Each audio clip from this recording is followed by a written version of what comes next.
The Medrash in Eicha recounts one of the most critical moments in our history when the Bar Shalom was going to annihilate Klal Yisrael together with the Churban Abayis. Avram, Yitzchak, Yaakov, and Moshe interceded on our behalf, but to no avail. Until Rochel Imenu stood up and said, Bar Shalom, I was Mavata, I gave up the privilege of being the wife of Yaakov Avinu to my sister Leah. If I did that, you could also forgive Klal Yisrael.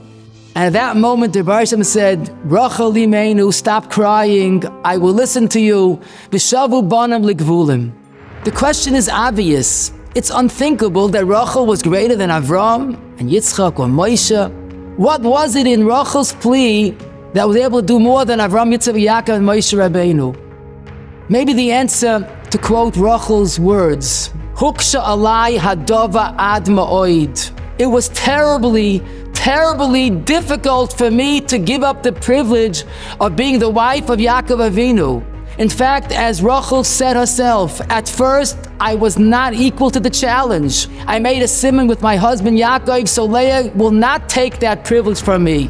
But then in a moment of greatness, savalti es tavosi, I was able to overcome my passion, my desire, and I gave it up for Leah.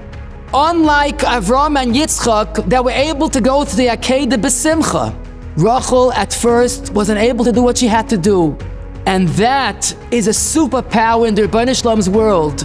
When someone does the impossible, that's the button that opens all doors. We live in a generation that has given new meaning to the words Huksha alai hadova ad ma'oid. Live in a world that has abandoned any vestige of tznius, that has literally gone insane. And when we are devoted to Kedusha, we are continuing the legacy of Rochel Imenu. We are doing the impossible on a daily basis. And if I could suggest to the precious Vayamoyin family around the world, when we have a need of any sort, whether it's health, parnasa, shidduchim, shalom bayis, turn to the Rebbeinu Shalom in a very precious moment and say, Rebbeinu Shalom, I so much want to be the light in darkness. I so much want to continue the legacy of Rochel Imenu. I so much want to light up this dark world with my Kedusha. But I need the health, I need the shidduch, I need the parnasa to be able to do it. Please listen to my tefillah so I can continue being that Kiddush Shem Shamayim. It's not a coincidence that our generation has such a deep connection to Mama Rochel, because we are doing the same work.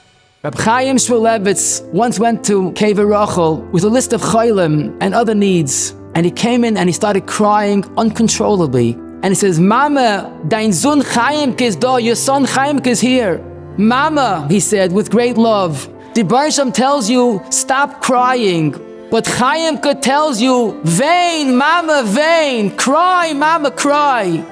And I feel very confident to say that we who are continuing Rochel's golden legacy have that privilege to say, Mama, cry for us, so we can continue being this light in the darkness. Mama, cry for us that we could continue being this Kvod Shamayim. And let us hope that soon we'll hear those precious words once again, where the Bar Shalom will tell us, Yesh sochar lefulaschem, v'shavu banim ligvulim.